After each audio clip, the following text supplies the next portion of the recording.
2024 లేదా 25లో డిగ్రీ లేదా బీటెక్ చదివారా? సాఫ్ట్‌వేర్ జాబ్ కోసం ఎదురు చూస్తున్నారా? అయితే కోడ్ జ్ఞాన్ 100 డేస్ కోర్సులో చేరండి. జాబ్ సాధించండి. నమస్తే, వెల్కమ్ టు సుమన్ టీవీ. నేను మీ యాంకర్ శ్రీ. గండికోటలో జరిగిన వైష్ణవి హత్య కేసుకి సంబంధించి మిస్టరీ ఇంకా వీడట్లేదు. చనిపోయి ఇన్ని రోజులైనా కూడా దానికి సంబంధించి ఒక క్లారిటీ అయితే రావడం లేదు. రోజుకొక న్యూస్ దానికి సంబంధించి బయటకు రావడం జరుగుతుంది. అందులో భాగంగానే ఈ రోజు కొన్ని ఎవిడెన్సెస్ అయితే బయటకు రావడం జరిగింది. మరి ఈ ఎవిడెన్సెస్ ద్వారా హత్య ఎలా జరిగింది అనేది మనం తెలుసుకునే ఆప్షన్ ఉంటుందంటారా?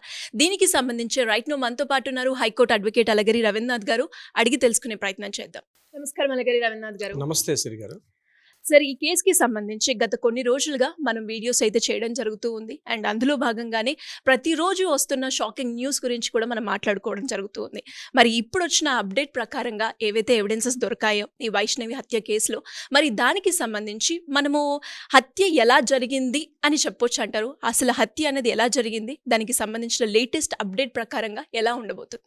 జూలై 14 సోమవారం ఇంటి నుంచి బయలుదేరినటువంటి వైష్ణవి అనే అమ్మాయి గండికోటలో తన ప్రియుడితో కలిసి అక్కడి నుంచి 15వ తేదీ సాయంత్రం మంగళవారం సాయంత్రం శవంగా మనకి లభించిన తర్వాత అప్పటి నుంచి ఇప్పటి వరకు కూడా పోలీసులు దర్యాప్తు చేస్తూనే ఉన్నారు. ముందుగా 14వ తేదీ ఉదయం ఏదైతే అమ్మాయి గండికోట ప్రదేశానికి వచ్చిన తర్వాత అక్కడ సీసీటీవీ ఫుటేజ్ ఆధారంగా ముందుగా ఈ అబ్బాయి మీద లోకేషే చేసి ఉండొచ్చు అని చెప్పి అనుమానం పడి దర్యాప్తు చేశారు. అయితే పోలీసులు చెప్పినటువంటి వివరాల ప్రకారం లోకేష్ హత్య చెయ్యలేదు అని ఒక విధంగా కన్ఫర్మేషన్కి వచ్చినట్టుగా మనకు తెలుస్తుంది. తర్వాత మనకు తెలిసిన విషయం ఏంటి, వీళ్ళ అన్న ఎవరైతే సురేంద్ర ఉన్నారో, సురేంద్ర, బ్రహ్మయ్య, కొండయ్య తదితర పేర్లు మనకి ఈ కేసులో చాలా కనిపిస్తున్నాయి. అయితే రోజుకొక ట్విస్ట్, రోజుకొక ఇన్ఫర్మేషన్ లభిస్తుండటంతో రకరకాల అనుమానాలు అయితే వస్తున్నాయి. సో ఇప్పటికి మనకు అందిన సమాచారం మేర కాస్త మనం వివరించుకోగలిగితే, రంగనాథస్వామి దేవాలయం దగ్గర మార్నింగ్ 10:47, 12 ఆ ప్రాంతంలో ఈ ఒక్కతే అమ్మాయిని అక్కడ విడిచిపెట్టేసిన తర్వాత అమ్మాయి అక్కడ ఆ ప్రదేశంలో తిరుగుతూ ఉన్నటువంటి విషయాలను కన్ఫర్మ్ చేశారు పోలీసులు. అయితే ఎవరు చంపారు అనే విషయం మీద ఇప్పటి వరకు కూడా సరైన నిర్ధారణకు రాలేదు. రకరకాల సస్పెక్ట్ చేశారు. అయితే పోలీసులు బహుశా అమ్మాయిని ఏదో ఆవేశంలోనో ఏదో కోపంలోనో చంపివేశారన్న నిర్ధారణకైతే వచ్చినట్టుగా మనకు తెలియట్లేదు. ఎందుకంటే ఆ అమ్మాయిని ఒక 3 నెలల ప్లానింగ్ ప్రకారం, అంటే లోకేష్ని ఈ అమ్మాయిని ఇద్దరిని కలిపి చంపేద్దామని అనుకున్నారన్నట్టుగా పోలీసులు మనకు అందిన కొంత ఇన్ఫర్మేషన్ ప్రకారం మనకు తెలుస్తుంది. కన్ఫర్మేషన్ చేయాలి సబ్జెక్ట్ టు ద కరెక్షన్. అయితే ఎందుకు అనుమానిస్తున్నారంటే ఇక్కడ 2 విషయాలు సిరిగారు. ఒక హత్య జరిగిన తర్వాత పోలీసులకి చాలా పెద్ద పని ఉంటుంది. ఒకటి, ఈవెన్ దో హంతకుడు వచ్చి నేనే చంపాను అని చెప్పినప్పటికి కూడా అతని సాక్షి ఆధారాలు, అతను నిజంగా చేశాడన్నటువంటి ఆధారాలు లభించకపోతే ఆ కేసు నిర్వీర్యమయ్యే అవకాశం ఉంటుంది. ఇక్కడ బహుశా పోలీసులు ఒక 3 కీలక ఆధారాలను తీసుకున్నట్టుగా మనకు తెలుస్తున్న వార్తల ప్రకారం. ఆ ఆధారాలు ఏమిటి అన్నది ఇప్పటికి కూడా వెలుగులోకి పెట్టట్లేదు పోలీసులు. కొంతమంది మీద సస్పెక్ట్ చేస్తున్నారు. ఎవరెవరంటే ఇప్పుడు నేను చెప్పినటువంటి ఈ పేర్లు ఎవరైతే సురేంద్ర, బ్రహ్మయ్య, అదేవిధంగా ఈ కొండయ్య అన్నటువంటి పేర్లు. ఎందుకంటే చిట్ట చివరగా ఈ యొక్క శవం ఇక్కడ ఉందని తెలియపరిచింది కూడా కొండయ్యే చెప్పాడు, ఇక్కడ డెడ్ బాడీ ఉందని చెప్తేనే తెలిసినట్టుగా తెలుస్తుంది. మరొకటి, ఆమెని చంపేసిన తర్వాత దుప్పట్లో చుట్టి విసిరేశారు.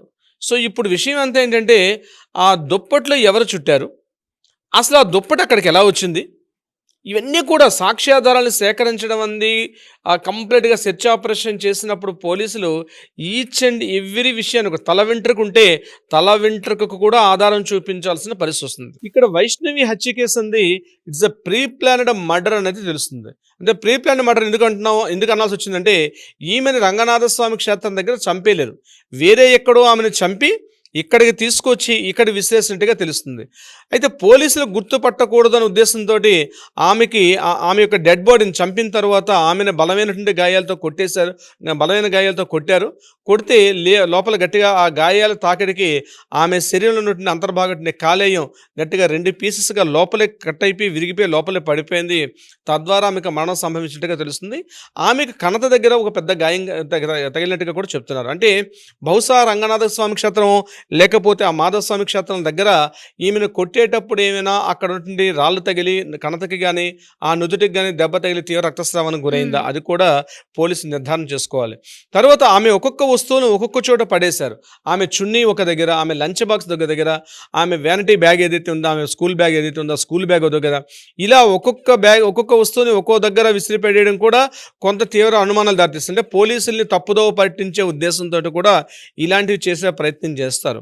అంటే ఇక్కడ సాక్ష్యాధారాలు అంటే లీగల్ పరంగా మనం మాట్లాడుకుంటే ఈ కేసు సంబంధించి ప్రతి ఒక్క వస్తువును కూడా అంటే మన మీడియా వాళ్ళకి మనకి ఎలా ఉంటుందంటే మన పబ్లిక్లో మన తొందరగా ఈ విషయం తెలిసిపోతే బాగుంటుంది, ఈ విషయం ఏదో క్లియర్గా మనకి ఇన్ఫర్మేషన్ వస్తే బాగుంటుందని చెప్పి ఒక సాధారణ వ్యక్తిగా మనం అనుకోవడం సర్వసాధారణమే. కానీ పోలీసు యొక్క ఇంట్రాగేషన్ దర్యాప్తుల్లో అసలైన నేరస్తులు తప్పించుకోకూడదు. కీలకంగా దర్యాప్తు చేసేటప్పుడు ప్రతి each and pin to pin క్లియర్గా ఇన్ఫర్మేషన్ సేకరించడం అనేది చాలా ఇంపార్టెంట్. ప్రతిదీ రేపు కోర్టులో ఒక అబ్బాయిని నిజంగా ఎవరైతే చంపారో హంతకుల్ని పట్టుకోవడం ఒకటే కాదు, హంతకుల్ని పట్టేసుకున్నామని చెప్పడం పెద్ద విషయం కాదు, కానీ ఆ హంతకులే ఈ హత్యని చేశారని నిరూపింపచేసే ఆ సాక్ష్యాధారాలు కూడా అంత తీవ్రంగా ఇంపార్టెన్స్ ఉంటాయి. ఇక్కడ మన చున్నీ కానీ లేకపోతే ఆమెకి దుప్పటి ఎక్కడి నుంచి వచ్చింది అంటే ఎక్కడో కొండ ప్రాంతంలో నుండి ఆ గండికోట ప్రధానికి ముందుగా దుప్పటి తీసుకొచ్చారు. ఎవరు తీసుకొచ్చారు, ఎందుకు తీసుకొచ్చారు అంటే అలా ఆల్రెడీ చంపేసి ముందుగానే ప్లాన్ ప్రకారం తీసుకొచ్చారా, లేకపోతే ఎందుకు ఈ దుప్పటి ఆమె చుట్టూ ఉన్నటువంటి దుప్పటి ఎందుకు ఈ దుప్పటి ఇక్కడ చేరుకుంది అన్న విషయం మీద పోలీసులు తీవ్రంగా పరిశోధన చేస్తున్నారు.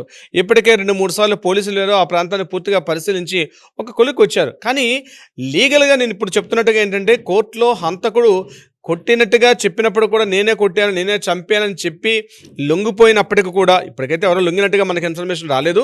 కానీ ఒకవేళ అటువంటి పరిస్థితుల్లో కూడా అవును ఇతనే చేశాడు అని చెప్పి కీలకమైన సాక్ష్యాధారాలను సేకరించి దర్యాప్తులో భాగంగా కోర్టు ముందు ప్రవేశపెట్టాల్సిన అవసరం కూడా ఉంటుంది. అయితే ఇక్కడ పోలీసులు బహుశా ఇంత జాప్యానికి గల కారణం నేనేమనుకుంటున్నానంటే సరైన సాక్ష్యాధారాలు పూర్తిగా లభించడం లేదు. ఎందుకంటే అక్కడ కొండపైన ఉన్నటువంటి ఆ క్షేత్రంలో సరైన సీసీ ఫుటేజ్ లేకపోవడం, ఈ అమ్మాయికి అనుక్షణం టైం లేని కూడా ఇవ్వాల్సి వస్తుంది. ఎన్ని గంటలకు వచ్చింది, 10 గంటల 45 నిమిషాలకు వచ్చారని చెప్పారు. పోస్ట్ మార్టం రిపోర్ట్లో కీలకంగా చెప్పింది ఏంటి, ఆ అమ్మాయి మీద అత్యాచారం చేయలేదు, ఎవరో మానభంగం చేయలేదు, ఆమెను ఎటువంటి శారీరకంగా ఆమెను ఎటువంటి ఇబ్బంది పడలేదు, కేవలం కొట్టడం తప్పించి అత్యాచారంగా ఆమెను చేయలేదు అని కూడా పోలీసులు చెప్పడం జరుగుతుంది. సో మనకి పోస్ట్ మార్టం రిపోర్ట్ కన్ఫర్మ్ అయింది. మరి హత్యలో ఎవరు చేశారు, ఎందుకు చేశారు, ఎప్పుడు చేశారు, ఎలా చేసి ఉంటారు, ఇన్ని క్వశ్చన్స్ కూడా వాళ్ళు ఖచ్చితంగా దీని విషయం మీద కంప్లీట్ ఇన్ఫర్మేషన్ తీసుకొని రావాలి. అయితే బట్ లొకేషన్ కూడా మనకు అందే ఇన్ఫర్మేషన్ ప్రకారం ఈ కేసులో లొకేషన్ని ఈ అమ్మాయిని ఇద్దరు కలిసి చంపేద్దామనే ఒక 3 నెలల కిందటే ఒక రెక్కి నిర్వహించారని తెలుస్తుంది. సోషల్ మీడియా వాట్సాప్ గ్రూప్లో 3 రోజుల క్రితమే వీళ్ళు ముఖ్యంగా ఇన్స్టాలో వీళ్ళు మాట్లాడుకుంటున్నారు, మనం వెళ్ళి కలుద్దాం మా గండికోట టెంపుల్కి మనము అంటే ఒక 3 డేస్లో మనం ఆ ప్రదేశానికి వెళ్దామని చెప్పి ఈ అమ్మాయి మాట్లాడుకున్నటువంటి చాట్ కూడా చూశారు. అంటే బహుశా ఈ చాట్ని వీళ్ళిద్దరే కాకుండా వేరే థర్డ్ పర్సన్ ఫాలో అవుతున్నారా, ఎవరు ఫాలో అయ్యారు, వీళ్ళు నిజంగా గండికోటకు వచ్చిన ఇన్ఫర్మేషన్ ఎవరికి అందించారు. ఇక్కడ చాలా మంది ఏంటంటే సురేందర్ దగ్గరకు వచ్చి అన్ని క్వశ్చన్స్ పాయింట్స్ ఆగిపోతున్నాయి. పోలీసులు అందులో భాగంగా కూడా విచారణ మాత్రం సంపూర్ణంగా చేస్తున్నారు.